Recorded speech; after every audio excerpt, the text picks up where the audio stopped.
Voters in our region are looking to cast their vote in the upcoming general election. Northwest Public Broadcasting and the League of Women Voters of Benton and Franklin counties want you to know the candidates. Recorded at the Washington State University Tri-Cities campus, this is Vote 2022. Good evening and welcome to this virtual candidate forum. My name is Ravine Jimenez. I am a member of the League of Women Voters of Benton and Franklin counties. The League is a nonpartisan organization that neither supports nor opposes candidates. In presenting these forums, it is our goal to provide opportunities for voters to become better informed about the people who are running for public office. The 2022 general election candidate forums have been pre-recorded in person by Northwest Public Broadcasting at the WSU Tri-City studio rather than on Zoom. They will also now be available at nwpb.org/vote2022 through our additional partners, the Columbia Basin Badger Club, the cities of Richland and Pasco, and of course the League's website and Facebook page. Please go to lwv/bf.org to see the complete information for accessing any and all of these sites through November 8th, 2022. At this time, I would like to introduce our moderator, Matt Lovelace from Murrow College of Communication, WSU Pullman. Please welcome Matt. Good evening, everyone. Thank you to the League of Women Voters for the opportunity to do this with you again as we take a look at a number of races on the ballots in the Tri-Cities this election season. Northwest Public Broadcasting's Vote 2022 series will include 11 debates with 22 candidates who have agreed to the League's format. What we want to do is give voters out there a little more insight into these candidates and where they stand on some major issues affecting the region and the state. Now, how today's program will work over the next hour will feature 3 races, all 4 positions in the state's 8th legislative district. With that, here's how timing will work. All candidates here will have 90-second opening statements. We'll then follow with a pretty quick back and forth, 4 questions from each race and a 90-second response time for those as well. Now, as moderator, within the time parameters of this program, I do reserve the right to include more questions or, time permitting, allow for some closing statements. We'll keep an eye on the clock there. For now, those are not part of the schedule, but of course, we will all do our best to stay on time and on topic for the sake of fairness and transparency. Now, as we begin our program in a race for the state Senate seat in the 8th Legislative District, our candidates who came out of the primary are Ronnie Batchelor, running as an independent, and current 8th District Representative Matt Benke. Ms. Batchelor, Mr. Benke, thank you so much for taking some time out for us today. Thanks for having us. Really appreciate it. Now, we are here at our studio at the WSU Tri-Cities campus, and as I just stated in that rules overview, we'll begin with an opening statement from each of you. Ms. Batchelor, the time is yours for a 90-second opening statement. My name is Ronnie Batchelor. I'm a community member. I work in crisis services, and I've done outreach in the community for many years, helping people find housing, getting stabilized, and getting back into their life so that they can be successful. I see a lot of things in our community, and it seems that it's not meeting the needs of the people that are in our community that are most vulnerable. And I'm running because I support people that are homeless. I support health. I support mental health. I think that too many times and too often we go without those things because we can't afford them. Just wanting to help in our community the best I can, and I think that this position will give me that opportunity to do more. All right, Ms. Batchelor, thank you very much. Mr. Benke, your time now for a 90-second opening statement. Thanks, Matt, and thanks to WSU for hosting this and the League of Women Voters for having us here today. It means a lot to have the freedom and accountability to the voters of the 8th District and allowing us to get to know each other online and hopefully in person very soon. So thanks for doing that. My name is Matt Benke. I'm currently the representative for the 8th Legislative District in the House, running for the State Senate and asking for your vote. Today we're going to discuss a lot of issues. My primary concerns are our community safety and our areas throughout the state that we've seen a rise in crime, our economic stability with the rise in inflation, but also here particularly at WSU We have the energy sector of the world, and we can be the prime community to lead that effort into a clean economy that we can see not only now, but into the future. We can gather that to where we can meet at a crossroads, but also bridge the gap of a lot of people's interests, the discussions, do it professionally and civil, and in a way that we can showcase this in a manner of not only today, but into the future of discussing ideas to create a better generation, a better place for each and every one of us.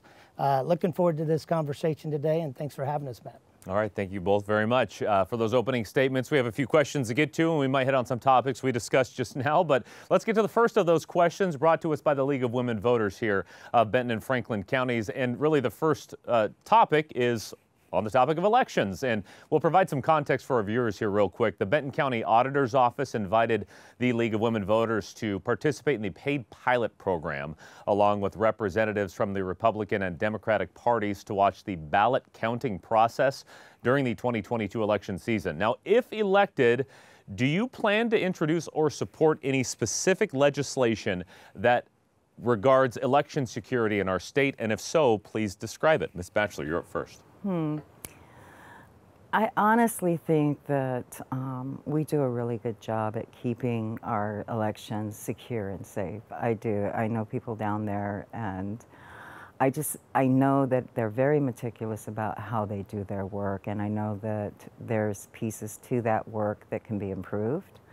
I have not had the opportunity to go over and talk with them and be there for the ballot counting specifically, but definitely if there's holes that need to be patched or holes that need to be filled, and made note that these are some areas that we need to beef up, then that's what we'll do.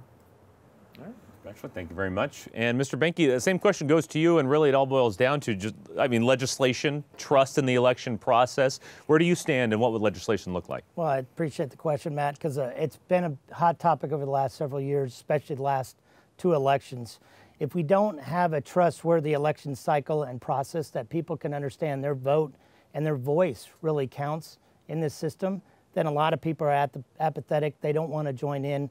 They think their vote counts, and they won't show up at the polls. We want each and every one of the people out there listening to make sure they get out to vote, to educate themselves, inform on the candidates that are out there. Some of the specific legislation I've seen and have worked with Secretary of State Wyman on the election process, whether it's computerized or not, having a background in technology as a cybersecurity expert, we try to get into ensuring that the data that is collected is accurate. It's not manipulated in any way. It is certified to be confidential, and the integrity of that data is moved from the counties to the state.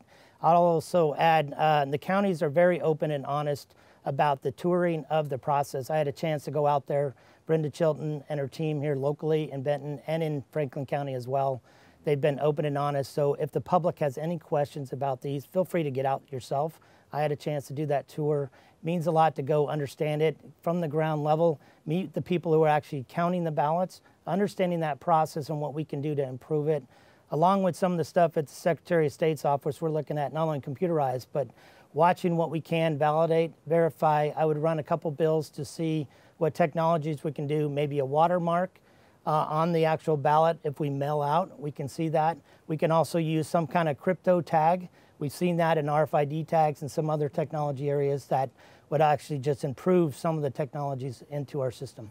All right, Mr. Benke, thank you very much. Now, their second question, and when we last spoke in the forums of during the primary season, it really had just been a few days since the Supreme Court had overturned Roe v. Wade.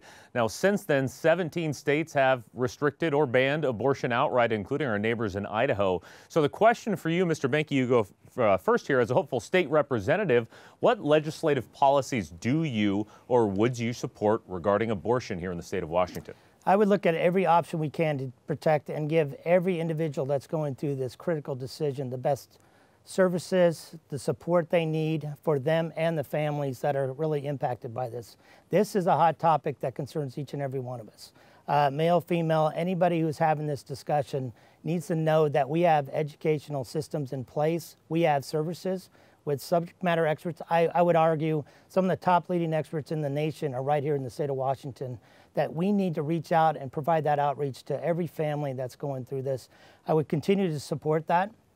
We've had legislation there, working on budget committees, things in the past to continue to offer that support to everybody who is working on and even contemplating what options are out there available, where they can go, what can they do at different times of day, especially at the nights and weekends. We've heard the scary stories of families that are sit in the dark in alleys, backyards, different places around our communities. We really need to reach out and bring people back together.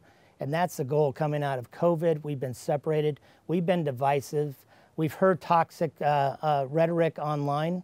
And this is another step forward that we need to really be compassionate and understanding that people are concerned about this and want to move forward in the best way we can for all Washingtonians. Mr. Benke, thank you very much. Ms. Batchelor, same question to you, and I'll restate it here. Any piece of legislation or a legislative policy that you might support when it comes to abortion in the state? Well, in my own personal experience and many women that I know that have had to go through this, it's a very difficult decision. And, you know, though I made the decision to keep my child, there's others that couldn't make that decision because of the welfare of themselves, the situation they were in personally. And I think the empathy goes a long way. And I think having those supports, I mean, when you have people tumbling and falling apart, you know, that support piece is the biggest factor, and giving them the opportunity to work with their doctor and it be between the doctor and the patient and the families that are going through this. And I guess with about 45 seconds left, I would ask, you know, the second part of the question is, what kind of legislative policies might you support? What might that look like from a state Senate perspective? So, you know, everybody, this is such a challenging subject, and weighing that information and finding the right legislation to push forward is going to be key.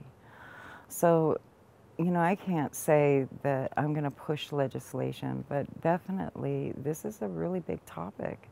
And I think that people need to be heard first, and we need to do the right thing by our communities. Thank you very much. Appreciate it. It is a heavy topic, of course, and one that's gained a lot of more conversation here in the last few months, certainly. Well, our next question takes a look at the topic of immigration and the type of legislation you would support. We are dealing with a few hypotheticals here, certainly today, but in the process of getting to that, the League does ask that you describe your knowledge of E-Verify, and if you could elaborate on any changes you would recommend to that process. Ms. Batchelor, you're first here. I really don't know much about this, so I don't have much to say on it. Once I learn more about it, then I can. But well, let's stick with part one of the question then, when just asking about immigration and handling that, especially in this region of our country, of our state. Well, I know that there's processes in place, and I think that people find it difficult to get through those processes. Good people and people that are working and that are contributing to our communities across the state. I think giving a pathway to citizenship, a pathway to get their green card, we need to do that. I can tell you that our workforce is dwindling, and when you have people that are here, that are working, that want to work, we need to fill those positions, and some of these people that are here already have education behind them and their working fields.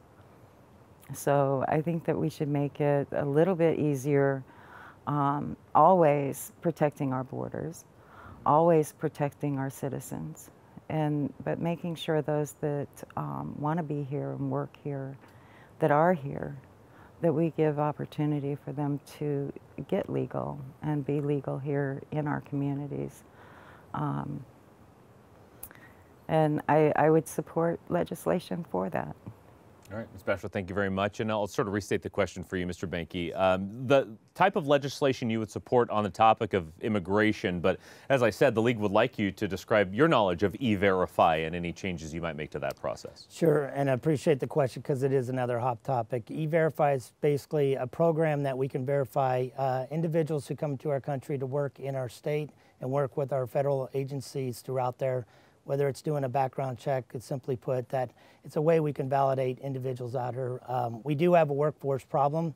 I do believe in strong borders, having defended our country for 22 years in service around the globe to almost 40 states and countries around the globe, multiple different combat operations.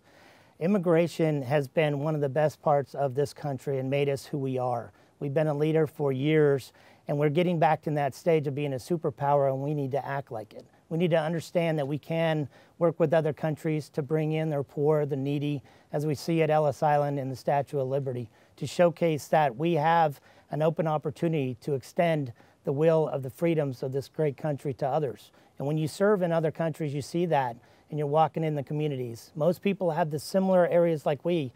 They just want to take care of their family, put a roof over their head, and really have a job at the end of the day. And most of them, whether it's Iraq, Afghanistan, other places I've been in Asia as well, if you talk to individuals, that 99% of everybody is just wanting to be the best they can be, to work the way they can, and have the freedoms and rights. And when you're talking to them, they just want to be Americans. They see what we have, and we have such a great prosperity country that is still that shining light on the hill that people want to come to. Let's invite it, let's work that. Let's be leaders again and showcase how we can come together and use that in the national stage, and we will at the state level. All right, Mr. Benke, thank you very much. And then we have one more question here. I mentioned this would go fast, and our fourth and final question has to do with climate change, another topic that is on the minds of plenty of people around the world and around the country. We'd like you to describe elements of what a climate change plan might look like, whether that be to drive down greenhouse gas emissions, increase the removal of CO2. We're going to start with Mr. Benke here. And how does Washington State, one, do that, and two, be maybe a leader on that front? Sure. I helped work the CETA plan. If you didn't know, we passed it a couple years ago in the State House and through the Senate. It's the Clean Energy Transformation Act.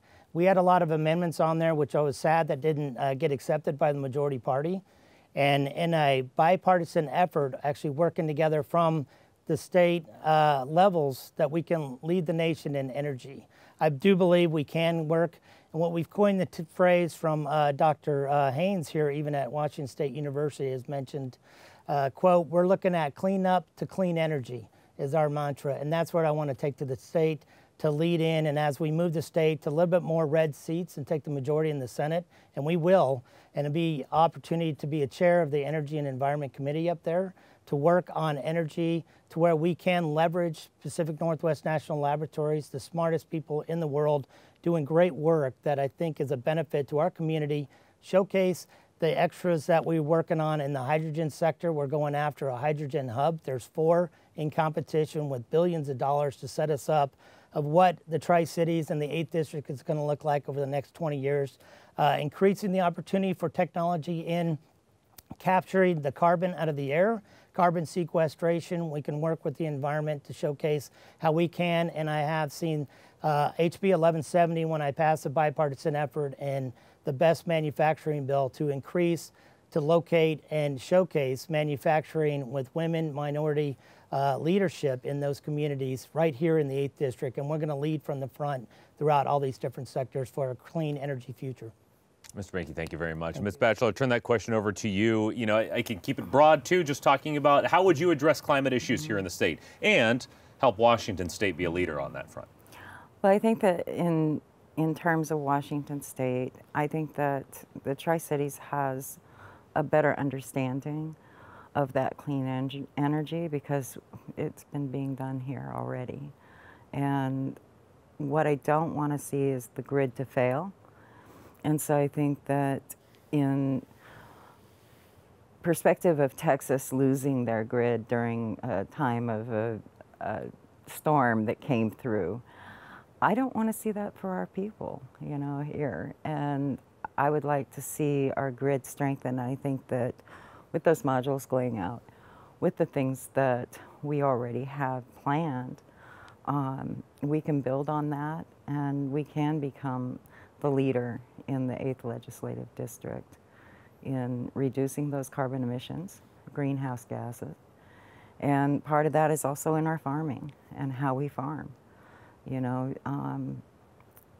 the way that we transport, you know, those things can change.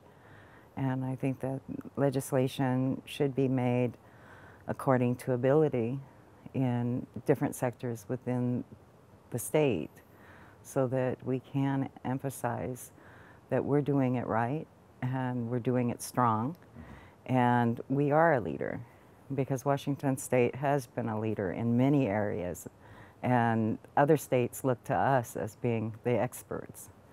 So. Right. All right, Ms. Batchelor, thank you very much. And you know what? I think we banked a little bit of time here. I want to get some more information out of both of you. I'm going to ask our timers that let's load up a 30-second clock. And I know we didn't necessarily talk about closing statements, but maybe I'll frame this in a way of saying, what is a topic you wanted to touch on here today that we didn't in our short Q&A session? Ms. Batchelor, we'll start 30 seconds with you as sort of a closing statement. I think that in the way that I approach our community, it's housing, health, welfare, vitality. I think that needs to be taken care of. That's been a miss for a while. Some of the things that I would like to do are move our crisis services into emergency services and cross-connect doctors with mental health, so that our police officers aren't out on the street and tied up with people with mental illness. They have a drop point where they can bring them, they can get the help they need, and they can get the supports they need in that place, whether it's going to be at the Richland Hospital, the Pasco Hospital, right, or over in Kennewick. And there's just a lot of money put there, and we could save a whole lot of money there. Sorry, I didn't want to cut you off there. We went past our time, but I want to give Mr. Benke a chance to have 30 seconds as a closing statement of his own.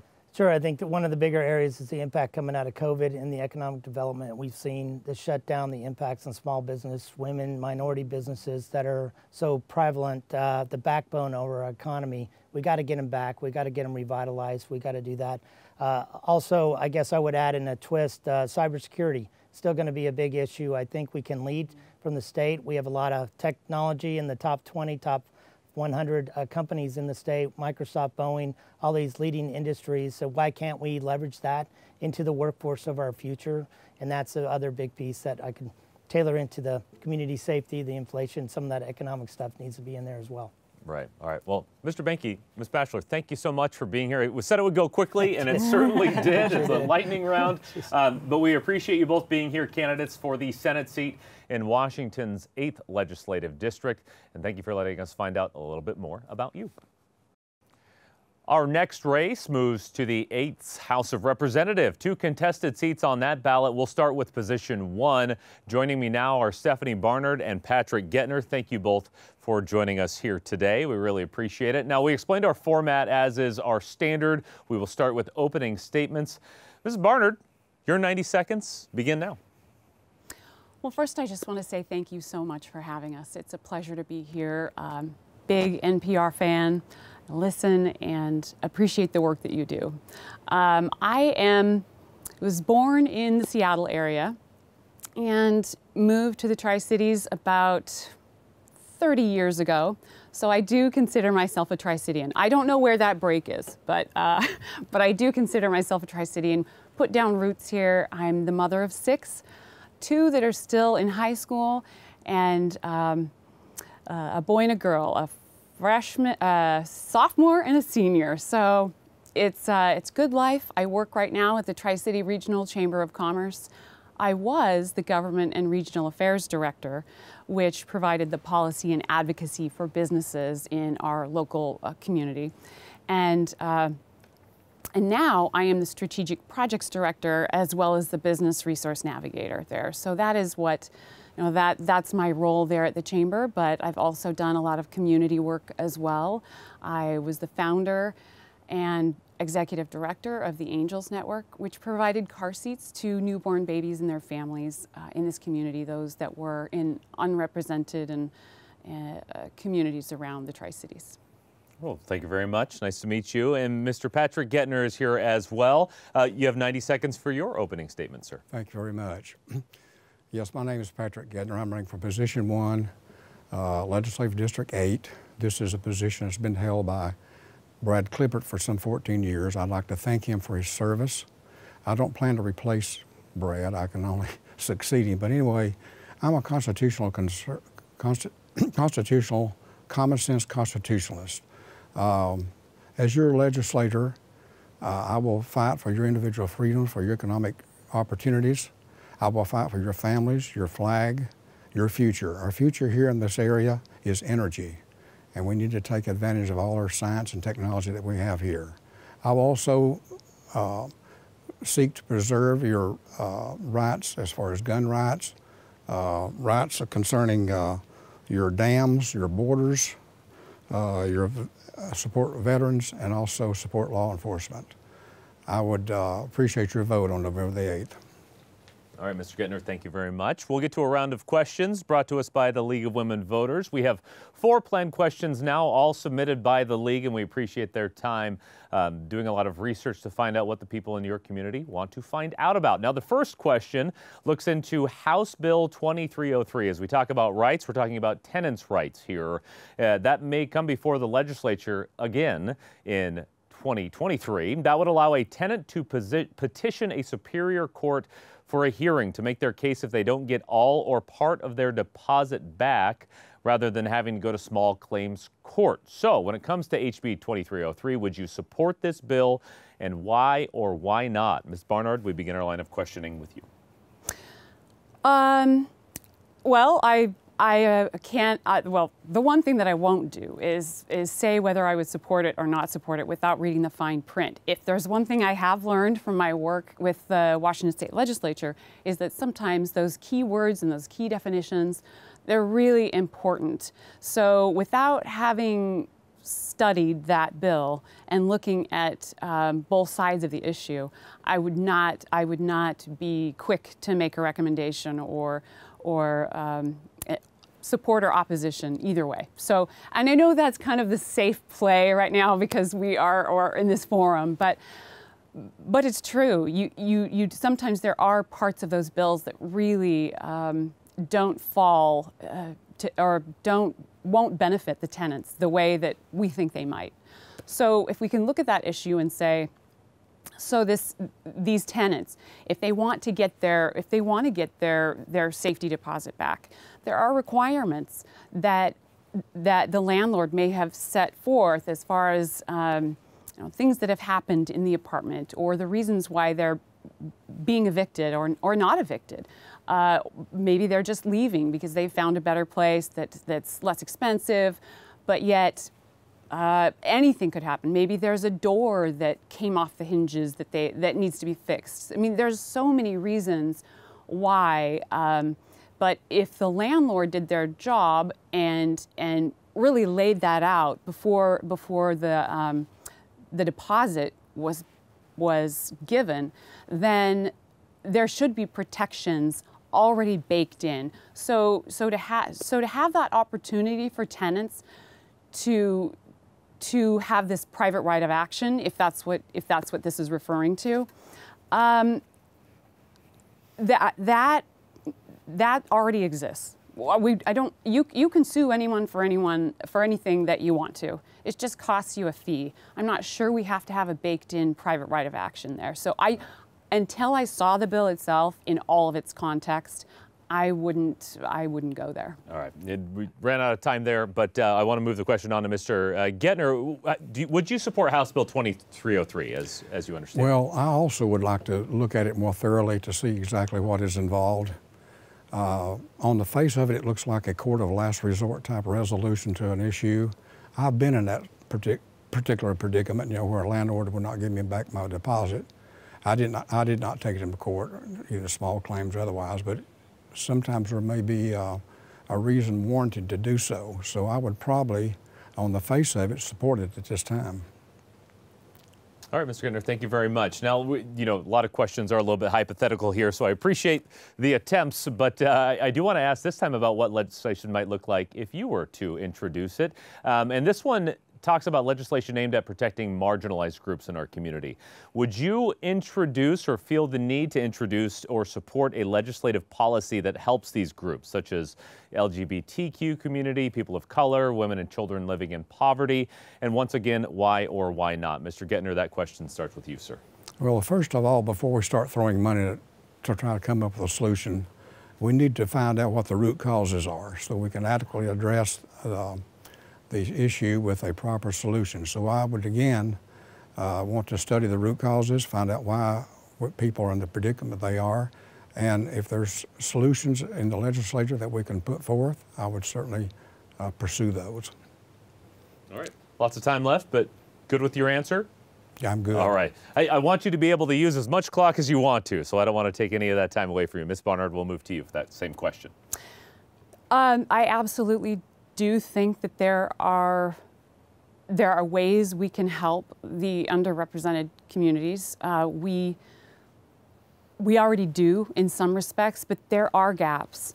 That's one of the reasons I started the Angels Network, because I noticed that as parents left the hospitals with their newborns, they weren't necessarily prepared for transporting their baby in a safe manner. And because they didn't understand, number one, the laws of our country and the state of Washington, and they were also unfamiliar with how to use a car seat, or they didn't realize it was needed to be rear facing. And there's so many barriers there that we really do need to take those into account and need to provide what's necessary in order to fill those needs and to lessen those barriers so that progress can be made. And I do support actions that well, I guess it depends on the bill again, but on the just not knowing the content, I definitely feel like there's a lot of work that we can do. And what my role at the Chamber is right now, in fact, is to reach out in trying to create a position where we can have effective outreach to those communities that don't have it at this current time. Well, and let me sort of move on to question 3 here, which maybe ties into a little bit of what you talk about, and that's going to bounce right back to you. You get to start on this next question. And it does have certain relevance in this district. What kind of legislation would you support on immigration? And the League has asked that in your answer, if you could, include your knowledge of the E-Verify system and if there are any changes you might recommend to that process. That's kind of a 3-part question. Sure. So we need workers, we need laborers, we need everybody. And the E-Verify program, I believe, it definitely could use some tweaks. It needs to be improved, but I believe the way to improve that is with increased flexibility.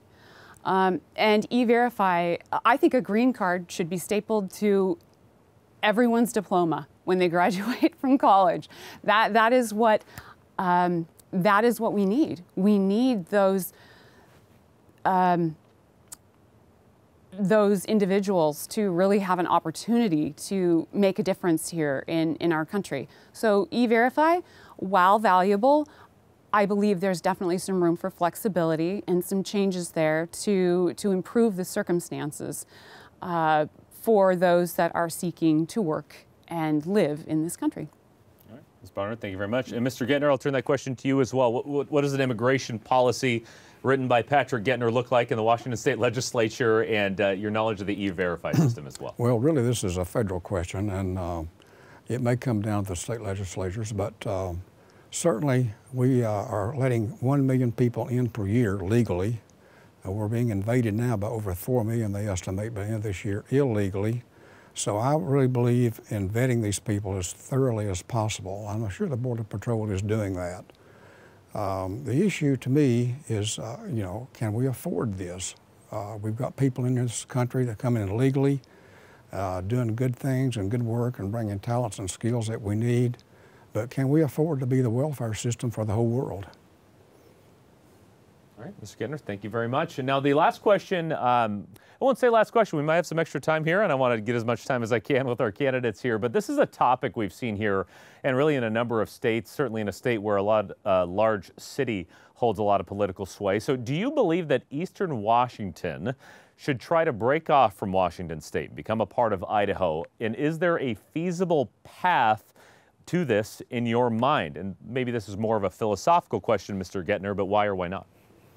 Well, certainly there's sentiment leaning toward doing that. I don't see how it's possible under our present U.S. Constitution or our state constitution.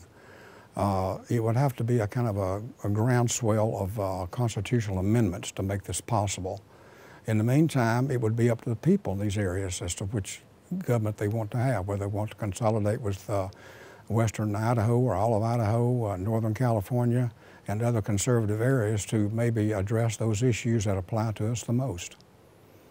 All right, Mr. Skinner, thank you very much. And Ms. Barnard, same question to you. Once again, I say it's sort of a philosophical question. Maybe we can discuss the feasibility of it. But what do you think of this topic of seceding from the western part of the state? I think that would be a mistake. I don't see the feasibility of it, but I also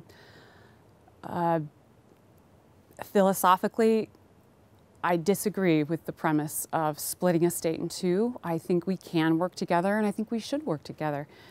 There are definitely some obstacles that need to be overcome, some division that needs to be worked on between the parties. I feel that the lines of communication need to be opened, and we've got to be able to sit down and have a civil conversation about things that we may or may not disagree on, but policy can be led through civil discourse. And if we have a place at the table, I think we need to work towards that rather than greater division. All right. Well, thank you very much. Now, I do want to, like I said, spend some more time with you. So I'm going to add time for some closing statements. Let's reset the clock in a minute. And I wonder within the context of closing statements, really, what is the biggest challenge ahead for the 8th District? It kind of gives you an opportunity to sort of formulate your own question. Ms. Barnard, I'll have you go first here. Oh, the biggest challenge right now I see is affordability. One of the things that I've done in my work at the Chamber is meet with small business owners.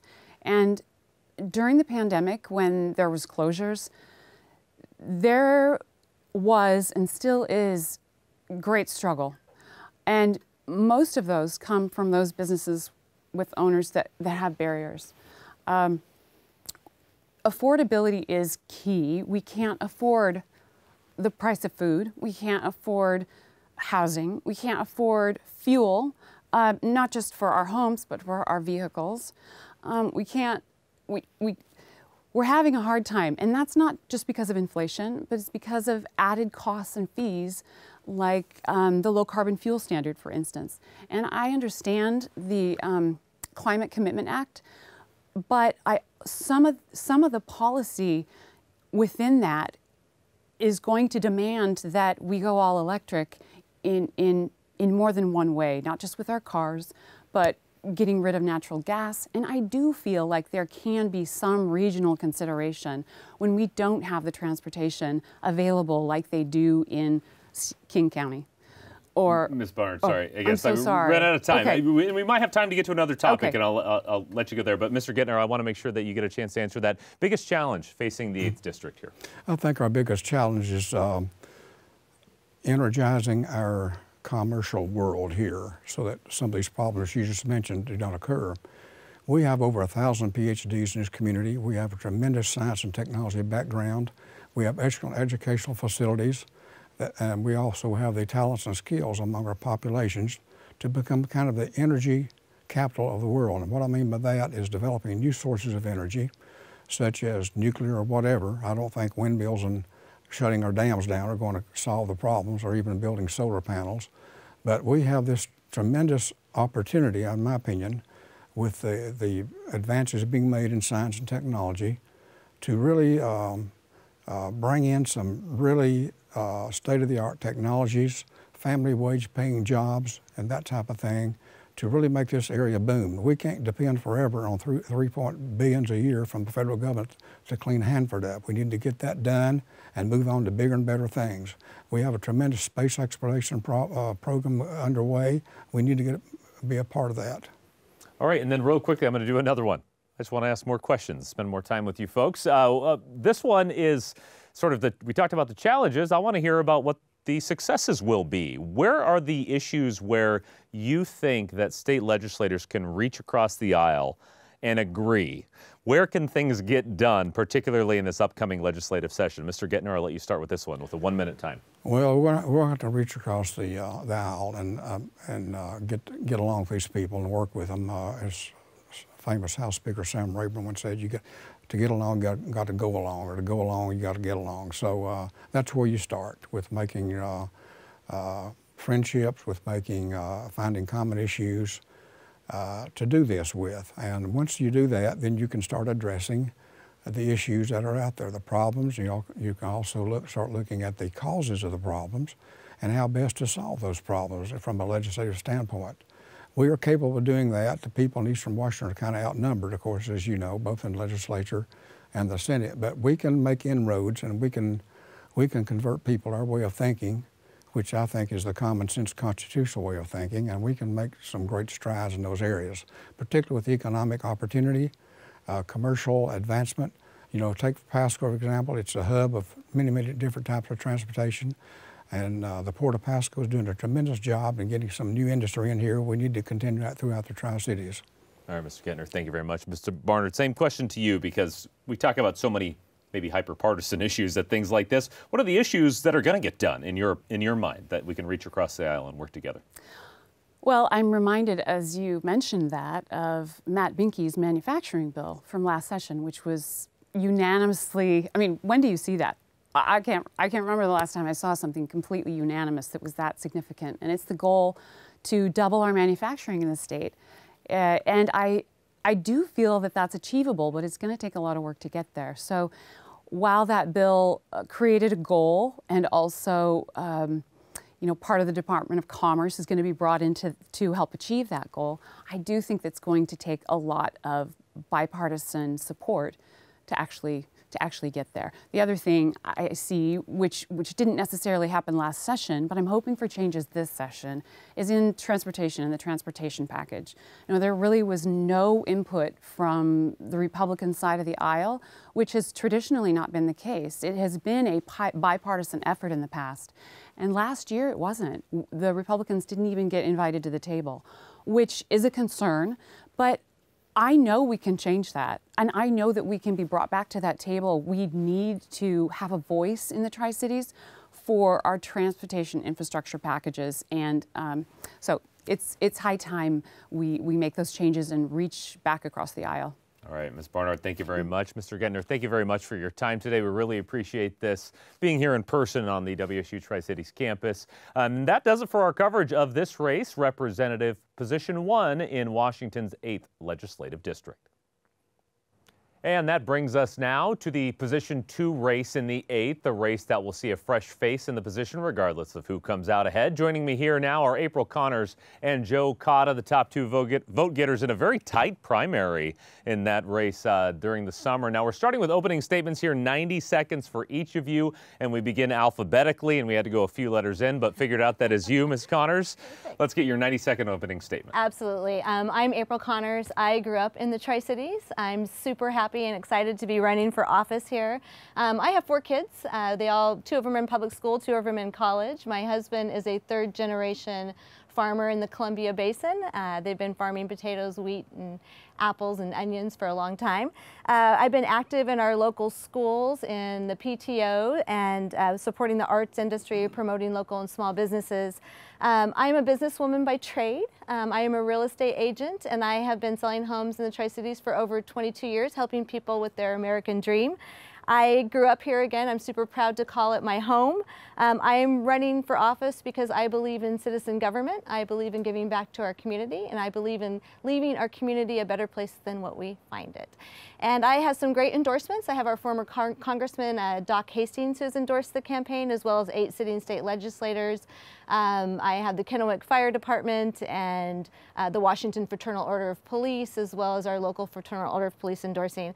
I have been focused a lot on housing and public safety, our energy within the Tri-City area, and education and economy. And I have spent the last 9 months in the community learning about all of those things and meeting with various officials and public leaders and citizens to learn what I can do to help the Tri-Cities and be effective when I go to Olympia. All right, Ms. Connors, thank you very much. Mr. Cotta, thank you for being here as well. Let's hear your 90-second opening statement, sir. My family immigrated from Portugal and started planting grapevines in California in the 1970s. And that's how I grew up. I grew up on my dad's vineyard.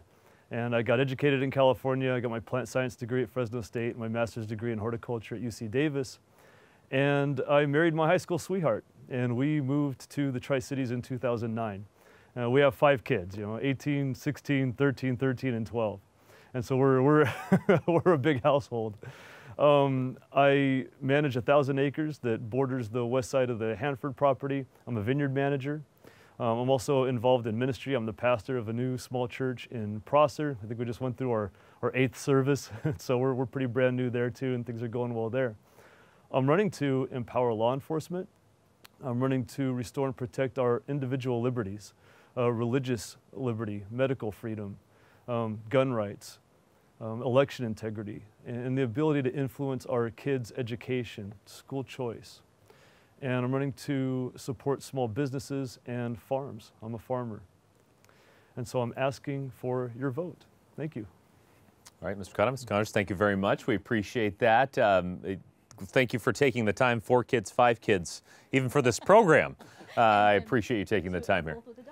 Yeah, there you go. Wow. Well, let's get to our list of questions, since we better get them in and out of here. 4 of them provided by the League of Women Voters of Benton and Franklin counties. Now, the last couple of election cycles, one of the big topics has, of course, been elections. And question 1 has to do with ranked choice voting, something that may be brought to the 2023 legislative session, as it was in 2022. So the question now, Ms. Connors, for you is, describe your understanding of ranked choice voting, and would you be for or against it? I'm not for ranked choice or choice voting. I think it is confusing for voters. I think if you have 4 people on the ballot, and like we did in our race in August, and you have pick your number 1 person, pick your number 2 person, pick your 3rd and 4th person, and then all of a sudden it causes more work for our local auditors. They have to go back and then decide who got the most votes and who got second most votes. And I think it's confusing for our voters. I know that a lot of people are interested in it because it helps with the underdog race, and it doesn't help with the strong political parties like the Republican Party or the Democrat Party. But I do think it would cause a lot of confusion for the voters and maybe not bring the outcome that the voters want to see. And so, the follow-up question to that, and we'll move over to Mr. Cotta for this one. It's not as much about election integrity here, which I know is something you brought up, but election process. So ranked choice voting, what are your thoughts on it, and would you support it? I don't support it. It seems like a good way to get someone elected that no one party prefers. And so, what you're essentially doing is, the bottom person drops out, and then the person who voted for that candidate, their second place voter, essentially gets a vote. And so I don't like it. I do think it's confusing. I do think it can be overwhelming to the voter. And I like a process where there's at least one party that highly prefers the candidate that gets elected. And there's a bit of a test case out there, too, if anybody's curious. It's been implemented in the state of Alaska, so if you want to see how it's going, I guess they can be sort of a test for Washington State. Well, question 2, and bringing some context to this topic, according to the U.S. Interagency Council on Homelessness, there are almost 23,000 homeless here in the state of Washington, and that's the 5th most of any state, despite Washington ranking 13th in overall population. So the question then is a little more simple. What legislation would you support or initiate to try to mitigate the homelessness issue in the state? Mr. Cotta, you first. Yes, right now we have no detox centers. I think I mentioned last time in our interview my work with U-Turn for Christ, and so we'll get calls for people who are either homeless or leaving the jail that have nowhere to go, and sometimes they're high. They've been on meth or whatever they've been taking, and they haven't slept for a week. And they need a detox center to go to before they can enter a halfway house or whatever program that's available that they're going into. And so we need more detox centers. We could even have a center that allows people to detox, get job training, get leadership skills, and then have occupational services that get them back and employed into the culture, into the community. And so those things are really good. You know, ultimately, making hard drugs illegal is part of that issue. A lot of these guys don't want the services because of their addiction to fentanyl. And so that's something we have to take care of on the other end of that. All right, Mr. Cotter, thank you very much. Ms. Connors, same question to you. What would legislation look like to mitigate homelessness in the state? Sure, I think as well, I have spent some time with the people that are running or trying to put up the Benton County Recovery Center. I think that is also a very, very important thing we need in our community. I think when we talk about homelessness, we're talking about a cycle. We're talking about mental health. We're talking about drugs. We're talking about a cycle that keeps repeating itself.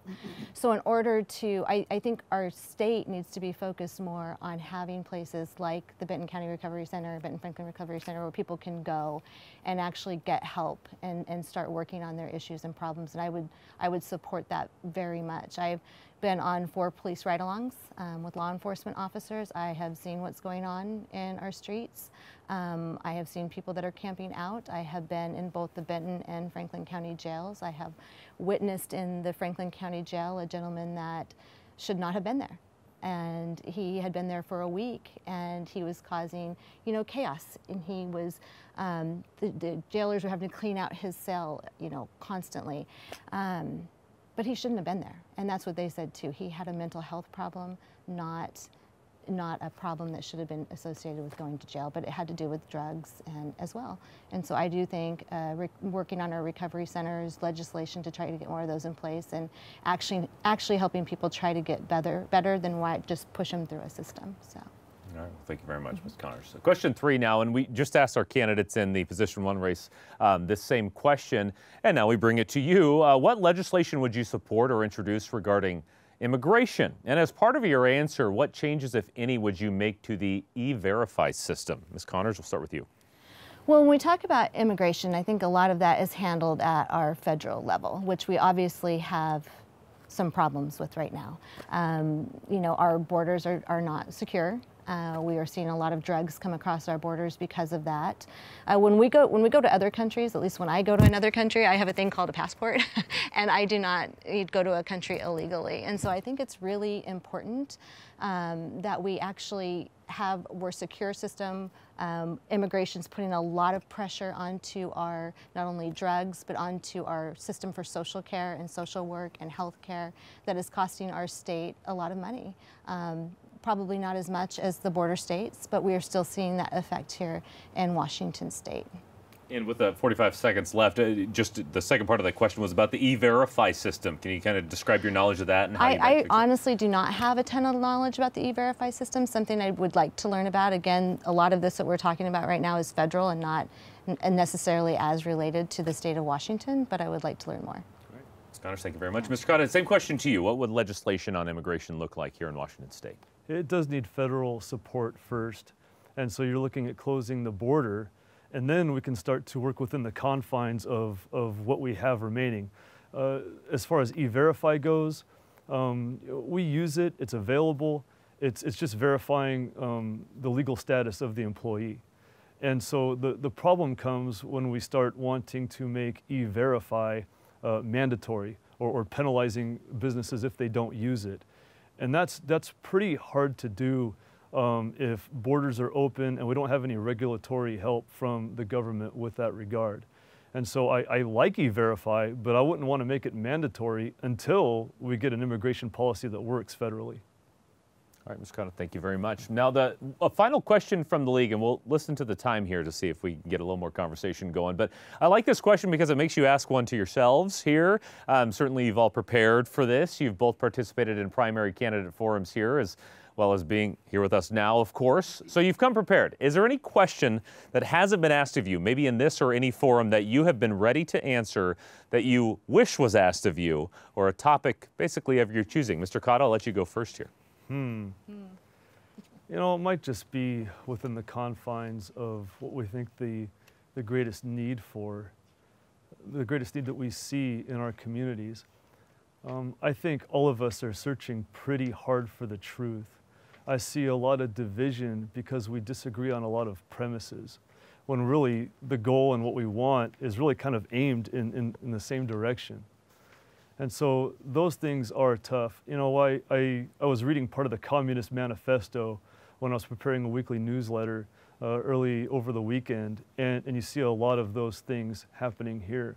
Well, there seems to be attacks on family divisions, or attacks on the family, attacks on capitalism, attacks on just even, you know, between men and women. There's all these kinds of sources of division that we see going on in our culture.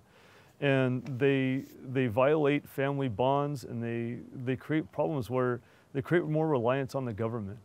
And those are the things that I think are probably the most important things we have to face right now. If we don't fight tyranny, none of the other issues are going to matter. And so when we see issues with health mandates, and right now, you know, state workers needing to be vaccinating, having that requirement, we need freedom. If we don't have medical freedom, we don't have freedom. And so those are things that are most important to me. It's defending our constitutional liberties. And it's understanding our discernment that ultimately we are corruptible. We need a checks and balance system, and we need accountability in every level of process that we adhere to in government or otherwise. Mr. Cotta, thank you very much. And I know these are sort of serving as pseudo-closing statements here, but Ms. Connors, maybe I like to reword the question every once in a while. What's something we aren't talking about enough when you go to these forums? Sure, and we've had a lot of different questions about a lot of different things. One of the things that really hasn't been brought up a lot, which I think is like a big piece in the room, is inflation. And we haven't gotten in a lot of our interviews, like what's happening with inflation. Again, I know a lot of inflation can be partly a federal issue, but we are seeing the highest gas prices. They went up again this week. We have a 50-cent gas tax. We had one of the highest gas taxes in Washington State. We're struggling at the grocery store. I don't know about you guys, but my son likes cereal. And when a box of cereal is now $4.97 a box, it's incredibly expensive. You know, talking about inflation and as well as economic development is another big piece of it. We had an opportunity in the Washington State Legislature to give some tax relief in this last session. As a matter of fact, they had $15 billion they could have done something with that could have helped our local community and the people who need it the most. They could have taken away, had a gas tax hiatus for a little while. They could have had an excise tax hiatus. They could have had a sales tax hiatus for a day. And none of that happened in our last legislative session. So I think first and foremost on everyone's mind right now is inflation and how much everything costs and how they're going to get by, from housing to gas to food to resources. Well, thank you so much. Really thoughtful answers. I mentioned it would go quick, and it certainly did. So we appreciate your time here today. April Connors, Joe Cotta, candidates for the position 2 seat in Washington's 8th Legislative District. And we want to say thank you to all of our candidates that made it for today's program. Now, a quick reminder, the 2022 general election is on Tuesday, November 8th. The 18-day voting period for mail-in ballots begins Friday, October 21st. If you still need to register, you can do it online up until October 31st, but you can register in person all the way up to Election Day. Now, NWPB's Vote 2022 coverage continues throughout Thursday this week, including a number of Benton and Franklin County races. But be sure to tune in tomorrow. Our next program looks at a pair of races in the 16th Legislative District, 2 more House of Representatives seats, each with an incumbent and a fresh challenger. If you'd like to watch this program in full, we will have this and all of our debates this week available at nwpb.org. Thank you for joining us, and have a great night.